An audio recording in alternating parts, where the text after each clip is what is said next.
Came to Believe, the spiritual adventure of AA as experienced by individual members. Today is Sunday, May 18th, and this is Sober Readings. Every Sunday I read a chapter from the book Came to Believe. Today we're on Chapter 3, which is titled Prayer. In AA, we have found that the actual good results of prayer are beyond question. They are matters of knowledge and experience. All those who have persisted have found strength not ordinarily their own. They have found wisdom beyond their usual capability, and they have increasingly found a peace of mind which can stand firm in the face of difficult circumstances. Bill W. The first reading in Chapter 3, Infinite Need. In practice, I have always found it rather difficult to let Allah's superior and flawless will prevail in my life and govern my will. However, when I make humble efforts, serenely accepting His will for me at some moment in my life, I feel absolutely relieved of the load I have carried on my shoulders. The mind does not wander anymore, and the heart is full of happiness at every breath I take. The most wonderful thing I have discovered is that prayer does work. I am beginning to think of Allah as a most loving creator who is specially interested in me. Otherwise, He would not have led me to AA nor given me so many chances to come out of slips. He is patient and merciful. Although a moral inventory and a daily inventory reveal myriads of flaws in our makeups, still we, as human beings, cannot unravel all our liabilities in the personality. So at night, when I offer thanks to Him for the day's sobriety, I add a prayer. I ask Him to forgive my failings during the day, to help me to improve, and to grant me the wisdom to discover those faults in myself which I cannot lay my finger on. In short, the need for prayer is infinite. Karachi, Pakistan. The second reading in Chapter 3 is titled More Than a Symbol. In the not-too-distant days of my drunken past, when locomotion was failing and consciousness was fading, I would always manage to get at least one knee on the floor before I fell into bed. This gesture was accompanied by a mumbled, "God, I'm checking in, I'm drunk." I tell this not to elicit praise for having kept an outward vestige of faith I knew as a child, but because I want to show the deep entrenchment of a symbol after the meaning was gone. When my life was mercifully turned around and I threw in my lot with AA, because I could not do otherwise and live, a new prayer took the place of the old one. Monotonously, almost every moment when I was alone, I repeated, "God, please restore me to sanity." And finally, the answer began to come. A sane me was a startling revelation. Being able to look at the what I was part of my life with unclouded insight made me feel like a clairvoyant. I was looking into the life of someone I really had never known, though I knew everything that had taken place in her life. My perception is not keen enough to understand the how or why, but now at least I can see the pattern of that life. Since my quiet miracle happened, when I happily found I did not need or want to drink, I have continued to pray. Now I say funny, private prayers, like one that is a line from a song, asking that there be peace on earth and that it begin with me. Most of my prayers are just short thank yous for a favor or for making me stop to think before I act or react. My relationship with God has matured as any child's might normally do with his earthly father. I appreciate his kindness and wisdom more. Nashville, Tennessee. The next section is titled, How Do You Pray? Many times while I was drinking, I asked God to help me and ended up calling Him all the curse names I could think of and saying, "If you're so almighty, why did you let me end up drunk and in all this trouble again?" One day, I was sitting on the side of my bed, feeling all alone, with a shotgun shell in my hand, ready to load. "If there is a God," I cried out, give me the courage to pull the trigger. A voice, soft and very clear, spoke, "Get rid of that shell." I threw the shell out the door. In a moment of calm, I dropped to my knees and that voice spoke again, "Call Alcoholics Anonymous." It startled me. I looked around, wondered where the voice came from, and I said out loud, "Oh God!" And I jumped up and ran to the phone. As I grabbed for it, I knocked it to the floor. I sat down beside it, and with a shaking hand, dialed the operator and yelled for her to call AA. "I will connect you with information," she said. "I'm shaking too damn bad to dial any numbers. You go to hell." I can't explain why I didn't hang up. I just sat there on the floor with the receiver to my ear. The next thing I heard was, "Good afternoon, Alcoholics Anonymous. May we help you?"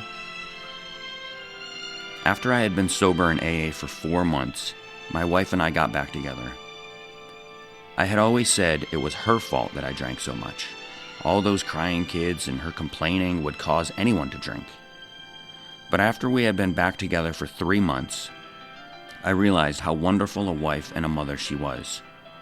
For the first time, I knew what real love was, instead of just using her. Then it happened. I had always been afraid to love. For me, to love meant to lose. I believed that was God's way of punishing me for all the sins I had committed. My wife became very ill and was rushed to the hospital. She had cancer, a doctor finally told me. She might not pull through the operation, he said, and if she did, it would be only a matter of hours before she passed away.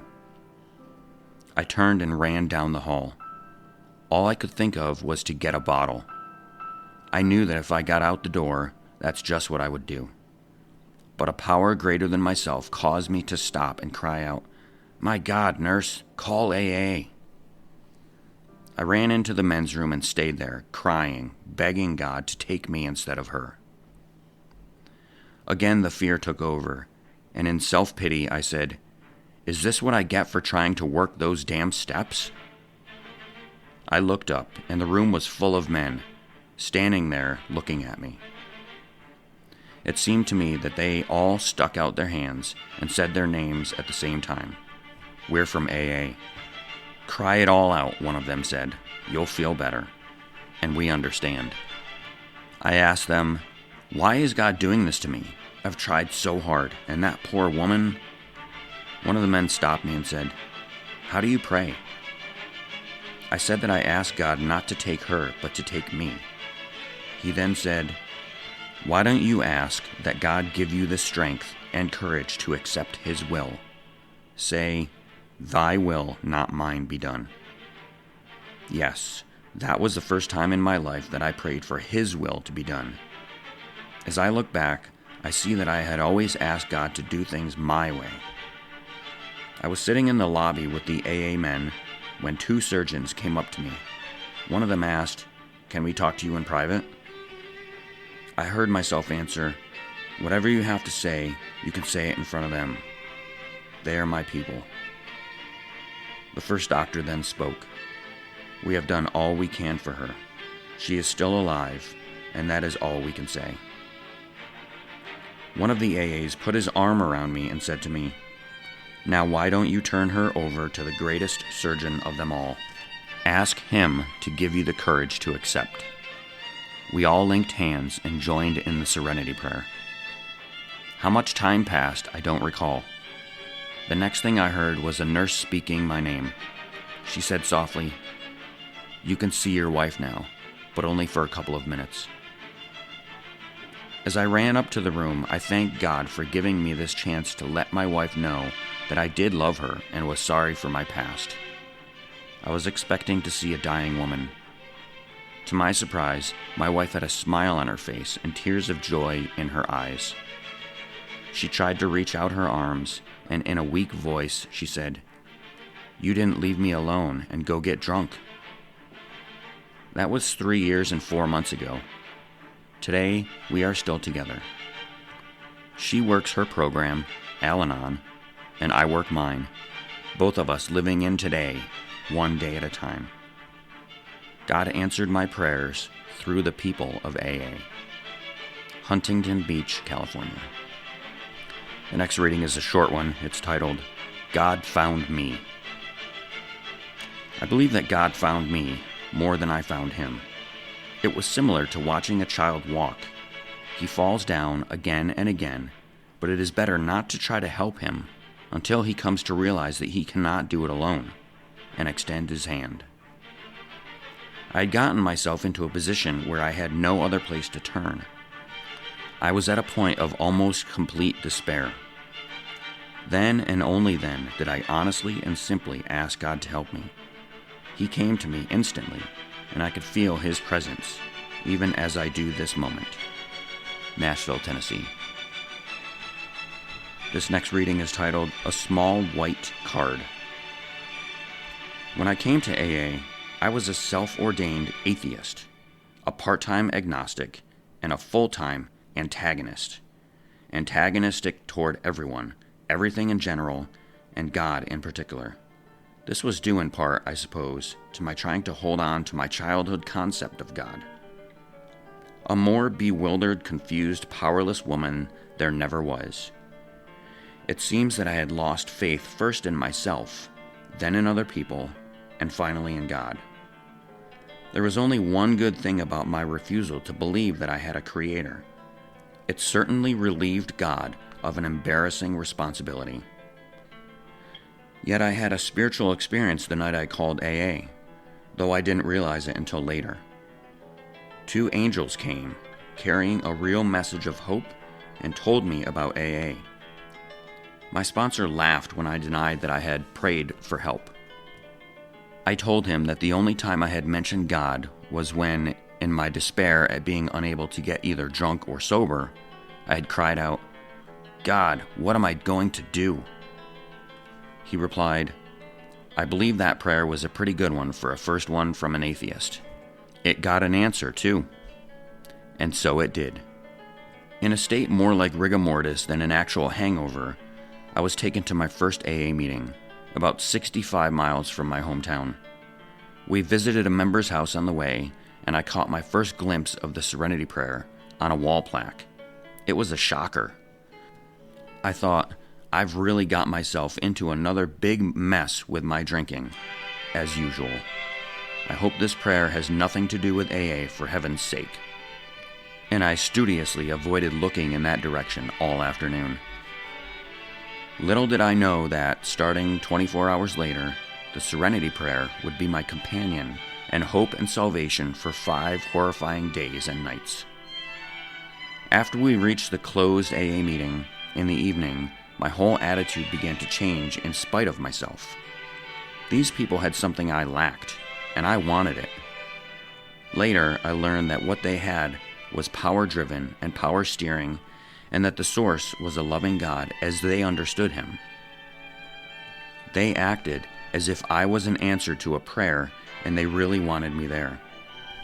Eventually, the belief these AAs had in me led me to believe in them, then in myself again, and finally in God. One of the women handed me a small white card with the Serenity Prayer printed on it. What if I don't believe in God? I asked. She grinned and said, Well, I believe that he believes in you. Didn't you say that you were willing to go to any lengths? And she added, Just hang on to this card for dear life. If you're tempted to take that first drink, read it. Or read it if you run into some other problem too big for you to handle. At home, just 24 hours later, I did begin hanging on to that little card for dear life. My husband of 25 years went into DTs. In his madness, he prevented me from phoning or going for help. For 5 days and nights, there was no sleep for either of us, and there were times when I became part of his nightmares, and my life was threatened.